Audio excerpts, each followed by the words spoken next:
Bonjour à tous, j'espère que vous allez tous bien. Aujourd'hui, je vais terminer la première partie et nous sommes dans la deuxième partie de l'analyse de l'œuvre de Zola. Je vais terminer d'abord les personnages et puis je vais continuer l'analyse.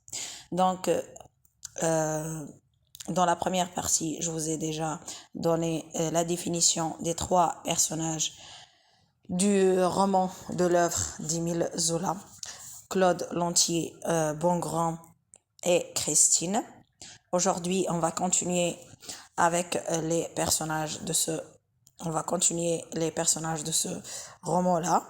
Alors, vous avez le personnage suivant, c'est Henri Facherolles. Facherolles, c'est un peintre qui a du talent et qui admire le travail de Claude, le personnage Claude dont je vous ai parlé. Et il s'inspire aussi de certains de ces techniques de peinture. Il s'inspire de Claude, ce personnage-là. Donc c'est Henri Fagerolles. Personnage suivant, c'est Irma Béco. C'est une femme en bourgeoisie qui possède un certain charme. Et grâce à son charme, elle attire de nombreux hommes très différents, comme par exemple le malfrat de la rue ou un riche propriétaire d'un hôtel. Elle a une liaison amoureuse avec Henri Fagerolles, le peintre Henri Fagerolles. Mais par la suite, il sera attiré par Claude. Voilà. Alors, on passe à l'autre personnage, c'est Louis Dubuche. C'est un ami d'enfance de Claude. Il grandit à Plassans. Ce lieu-là, Plassans, vous allez le trouver même dans le premier roman de la série des Rougon-Macquart. C'est La Fortune d'Émile Zola. Vous allez trouver ce lieu-là. Il se répète. Il le répète beaucoup l'écrivain. Donc, on a dit que lui, Dubuche, c'est un ami d'enfance de Claude. Excusez-moi parce que là, je suis malade. Et comme je tiens beaucoup à mes paroles, je vais publier cette vidéo sur la demande de quelques étudiants qui m'ont demandé de la faire urgemment pour des raisons d'examen. Donc, lui, Dubuche s'inscrit à l'école des beaux-arts de Paris et souhaite devenir architecte. C'est un projet ambitieux qu'il espère réussir en s'en donnant les moyens, bien sûr. Attiré par la réussite sociale, il se marie avec la fille d'un riche maçon. Voilà. Malgré une situation financière en chute, il sera pour ses enfants un père remarquable. Passons à l'autre personnage, c'est Madame von Zad. Madame von Zad est une veuve qui est riche et atteinte d'une maladie qui s'appelle une atteinte de cécité. Une maladie qui s'appelle cécité, auprès de qui Christine fait la lecture.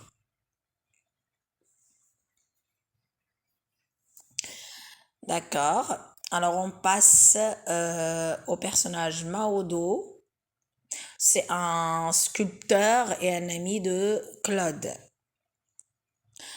Il est amoureux de Mathilde, une herboriste à la réputation de femme facile.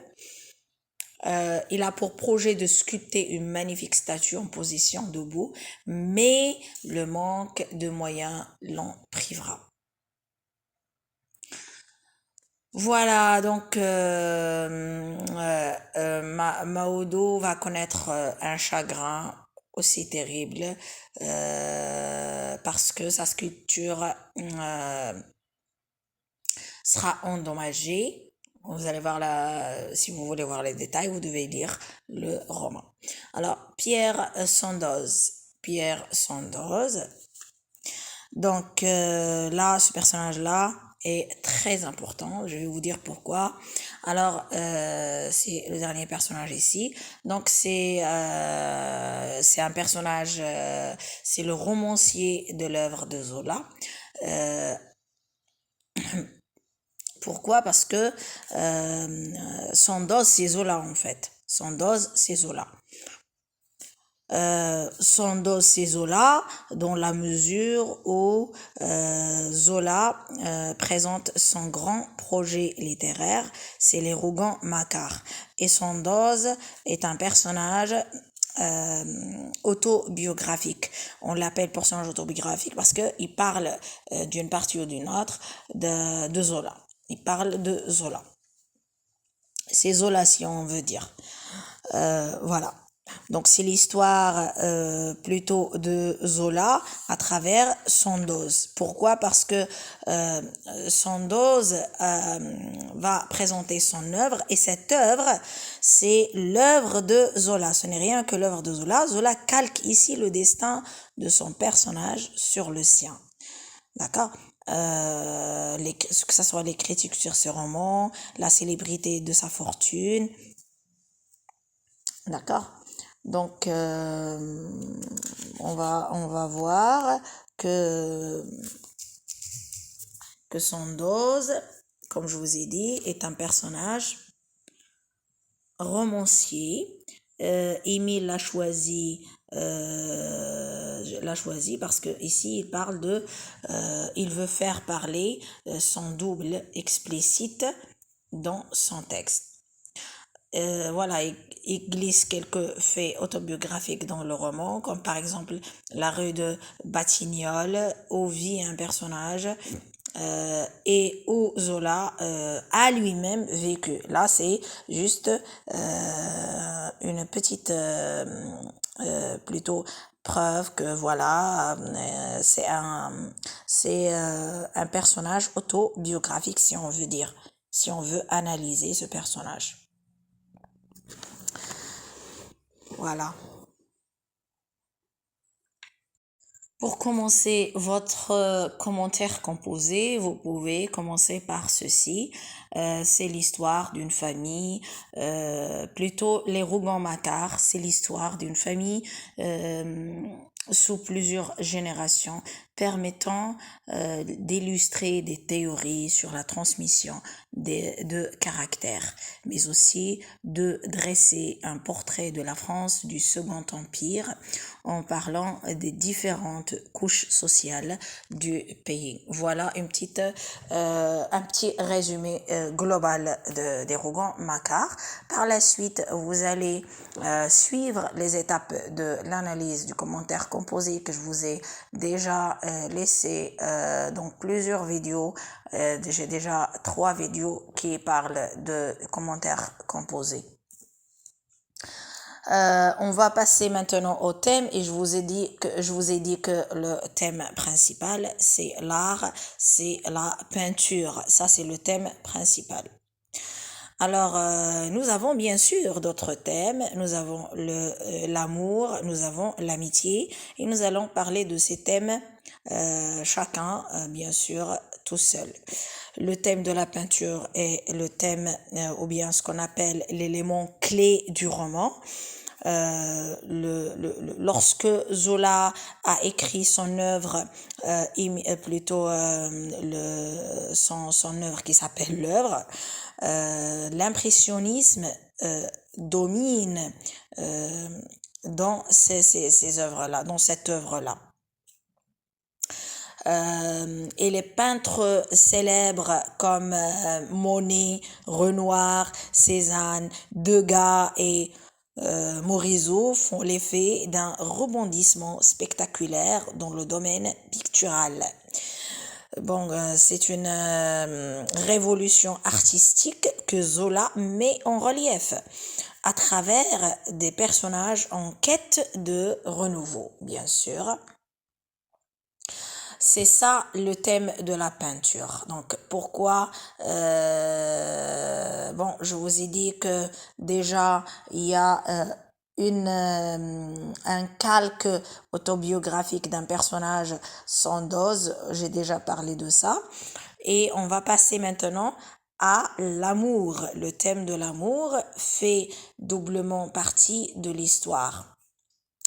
Il y a l'amour qu'éprouve Claude pour sa peinture et l'amour qu'il voue à Christine, bien que leur relation s'étiole tout doucement au fil du récit.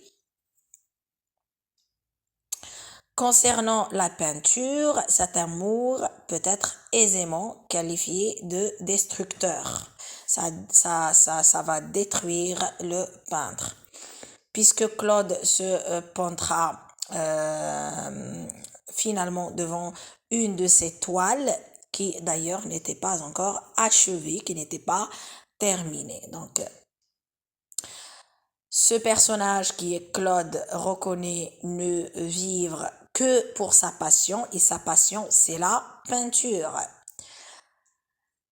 Et cette peinture et cette passion est plus néfaste que bénéfique. Il est plus dangereuse pour lui que bénéfique. Donc, il finira obsédé par cette passion. C'est quelque chose qui va le détruire. Et c'est un autre côté d'amour de sa... Donc, elle est d'un côté amoureux de sa femme Christine et de l'autre côté amoureux de sa peinture, de ses toiles, de ses œuvres. Ce qui va le détruire. Il est plus amoureux de ses peintures.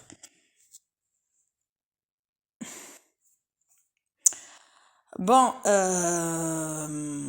vous allez voir aussi le thème de l'amitié. Donc, l'amitié existe dans le texte de Zola et elle est mise en valeur de manière douce et positive. Bon, il y a une amitié entre beaucoup de personnages, comme je vous ai dit. Cependant, seuls Bongrand et Pierre Sandoz assistent à l'enterrement de leur ami Claude, d'accord? Donc là, il n'y a pas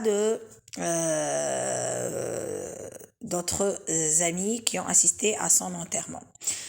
Voilà, bien que les amis de Claude ne le comprennent pas toujours dans ses choix de peinture, ils resteront à ses côtés lors des moments difficiles et il y aura que Bongrand et Pierre Sandoz qui vont assister à son enterrement lorsqu'il va mourir. Passons maintenant au résumé de l'œuvre. Donc j'ai terminé les personnages et je vous ai parlé des 3 thèmes importants de cette œuvre d'Émile Zola, qui fait partie de la série des Rougon-Macquart. Et bon, j'ai un conseil à vous donner, j'allais oublier.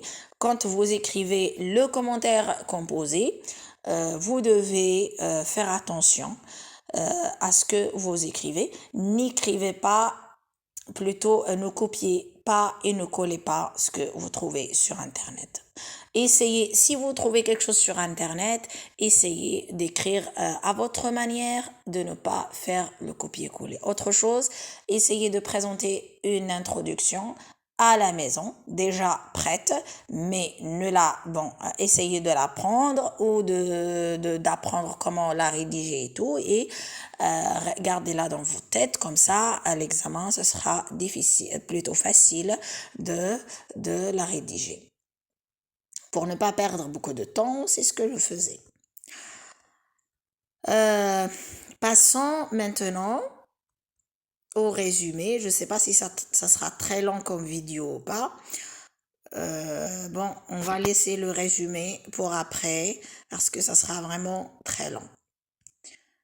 J'espère que cette vidéo vous a été utile. N'oubliez pas de m'encourager avec vos j'aime, vos likes, vos j'aime, vos partages et vos commentaires.